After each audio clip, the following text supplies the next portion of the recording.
لگ جائے تو پاک ہوتے ہیں، نہ پاک ہوتے ہیں. اگر نماز پڑھنے بلی اگر پاؤں چاٹنا شروع کر دے تو پاک رہے گا، بلی کا جھوٹا پاک ہے. تو کیا ہوا؟ وضو کا جو طریقہ ہے نا، لوگ کیا کرتے ہیں عجیب، نارملی تو سب صحیح کر رہے ہوتے ہیں لیکن جو صحیح سنت طریقہ اس کو فالو نہیں کرتے. طریقہ یہ کہ آپ نے ہاتھ دھونے کے بعد بائیں ہاتھ سے نلکا کھولا، سیدھے ہاتھ میں کیا لیا؟ پانی لے کے نلکے کو فوراً کیا کر دیا؟ چلو میں پانی لے کے. لوگ سمجھتے ہیں نلکا کھولنا تو سنت ہے، بند کرنا سنت. ارے بولو نا یار، نہیں ہے. تو کلی تو سیدھے ہاتھ سے کرنی ہے نا، تو الٹے ہاتھ سے آپ کیا کر دیں گے؟ نلکا بند. کیونکہ نبی صلی اللہ علیہ وسلم جب لوٹے سے پانی نکالتے تھے تو چلو میں پانی لے کے لوٹے کو سیدھا کر دیتے تھے. یہ نہیں کرتے تھے کہ لوٹے سے لوٹا اسی کیفیت میں اور پانی بہتا چلا جا رہا ہے.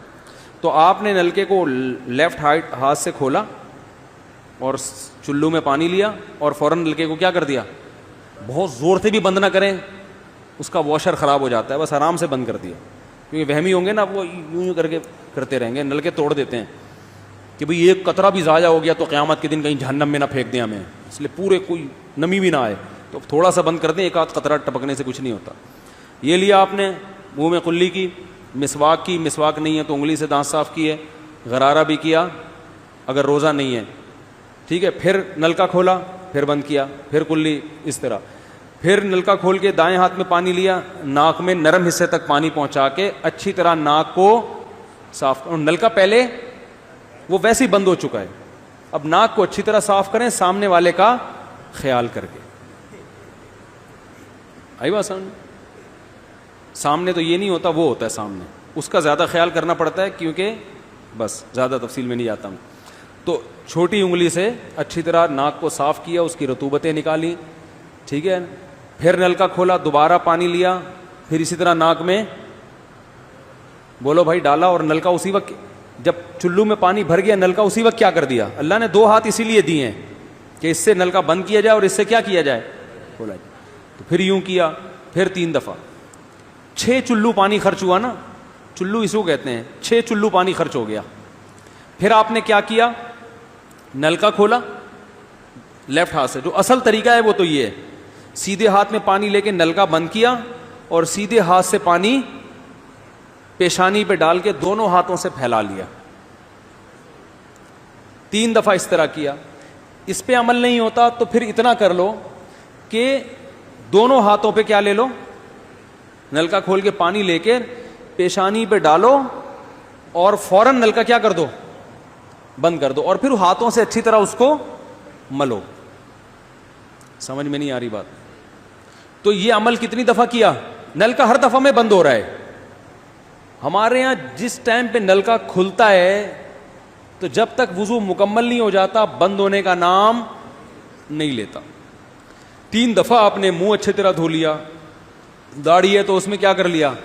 بڑی داڑھی ہے، میری داڑھی ایسی، میں تو چلو سے پوری داڑھی دھو لیتا ہوں، چھوٹی سی داڑھی ہے تو داڑھی میں خلال کر لیا آپ نے. اس کے بعد آپ نے بازو کیسے دھونے ہیں؟ بازو دھونے کا بھی یہ طریقہ ہے. لیفٹ ہاتھ سے چلو میں پانی لیا، جب سیدھے ہاتھ میں پانی آئے گا تو یوں کیا. قرآن میں کیا ہے کہ قمتم للصلاۃ فاغسلوا وجوہکم وایدیکم الی المرافق، اپنے ہاتھوں کو کوہنیوں تک دھو. پتہ ہے دھونے کا عمل ہاتھ سے شروع ہوگا، ختم کہاں ہوگا؟ پانی یوں نہیں بہانا، اس طرح بہانا ہے پانی، یہاں سے یوں جائے. اور اس میں فائدہ یہ ہوتا ہے کہ بالوں کا جو رخ ہے نا نیچے کی طرف ہوتا ہے، جب پانی اپوزٹ سائڈ میں جاتا ہے تو اسکن اچھی طرح گیلی ہو جاتی ہے. سمجھ رہے ہو؟ تو آپ نے یوں لیا اور ہاتھ سے اچھی طرح ملا. اس کو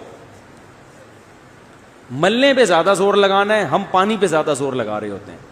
پھر یہ بھی ہو سکتا ہے کہ دونوں ہاتھوں سے لو، دونوں ہاتھوں سے نلکا کھول کے دونوں ہاتھوں سے پانی لے کے، کیونکہ اس میں زیادہ پانی آ جاتا ہے، تو پانی لے کے آپ نے لیفٹ ہاتھ کو بھی یوں کیا نا تاکہ یہ پانی بھی ادھر ٹرانسفر ہو اور یوں چلا جائے. اس طرح سے آپ نے دوسری دفعہ دھو لیا اور نلکا کیا کر دیا؟ بند.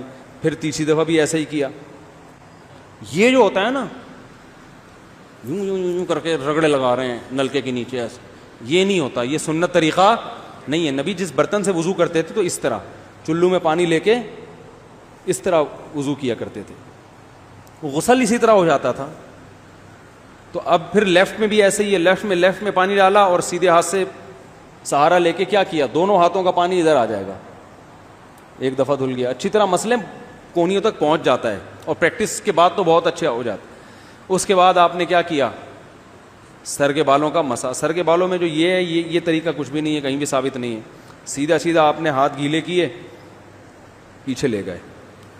ایک حدیث میں صرف یہاں تک آتا ہے, ایک حدیث میں واپس لانا بھی, تو دونوں طریقے ہیں مسا کے, صرف پیچھے لے جاؤ یا پیچھے لے جا کے پورے سر پہ ایسے ہاتھ پھیر لیا, کیا ہو گیا سر کا مسا. پھر انگلیوں کا, وہ کانوں کا, الاذنان من الراس, حدیث میں آتا ہے کان کس میں سے ہیں, سر میں سے. کیا مطلب, اس کے لیے نیا پانی لینے کی ضرورت نہیں ہے. کان کا مسا کیا اور کانوں کی لو کا مسا کیا. گردن کا مسا بہت اختلاف ہے اس میں, احناف کے ہاں سنت, احناف بھی نہیں کہتے, افضل ہے, بہتر ہے.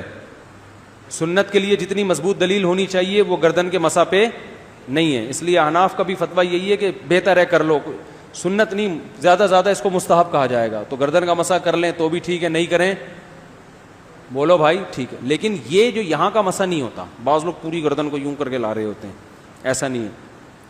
تو گردن کا مسا یہ جو یہاں سے کیا جاتا ہے, یہ پچھلے جانب سے ہمارے حضرت اس کے قائل نہیں تھے, وہ کہتے تھے مسا جہاں بھی شریعت میں ملتا ہے یہاں سے ملتا ہے. تو ان کی رائے یہی تھی کہ اگر گردن کا مسا کرنا ہے تو گدی, گردن نہیں گدی کا مسا, تو یہاں سے کر لے.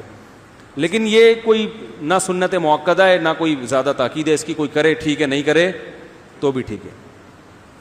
تو اس کے بعد اس لیے کہ بہت سے لوگ اس کے قائل نہیں ہیں تو ان سے بحث نہ کریں, ٹھیک ہے نا. بہت سے لوگ نہیں کرتے گردن کا مسا, بہت سے علماء فقہا اس کے قائل نہیں ہیں. اس کے بعد آپ نے پاؤں دھونا ہے, تو پاؤں میں بھی یہ کہ قرآن نے کیا کہا کہ الل کعبین, انگلیوں سے شروع ہوگا اور ٹخنوں تک پانی جائے گا. تو انگلیاں رکھیں نلکے کے نیچے اور لیفٹ ہاتھ سے اس کو اچھی طرح کیا کریں, دھوئیں, اور انگلیوں کا خلال بھی کریں. بہت چند سیکنڈ میں ہو جاتا ہے یہ کام. اور پھر نلکا بند کر دیں. پھر دوسرا پاؤں, سیدھے ہاتھ سے نلکا کھولا, سیدھا ہاتھ نلکے پہ رکھیں اور الٹے ہاتھ سے پاؤں دھوتے رہیں, جیسے ہی دھل جائے. تو میرا خیال ہے ایک مگا پانی بمشکل استعمال ہوتا ہے, ایک مگا جو ہوتا ہے نا نہانے والا. لیکن آج اگر جو لوگ وضو کر رہے ہیں نا, ان کا پانی اگر آپ دیکھ لو تو بالٹیوں کی بالٹیاں خرچ کر رہے ہوتے ہیں, اور معذرت کے ساتھ کم بختوں کا وضو پھر بھی نہیں ہوتا, پھر بھی ان کو شک ہوتا ہے کہیں کوئی جگہ خشک نہ رہ گئی ہو. تو وہمی نہ بنے, اس طریقے سے وضو کریں, یہ سنت طریقہ ہے. اور قرآن میں بیان بھی یہی کیا کہ یہاں سے شروع کرو یہاں تک لے کے جاؤ. کافی ہو گیا میرا خیال ہے. اللہ تعالیٰ سمجھنے کی, عمل کرنے کی توفیق عطا فرمائے. وما علینا الا البلاغ.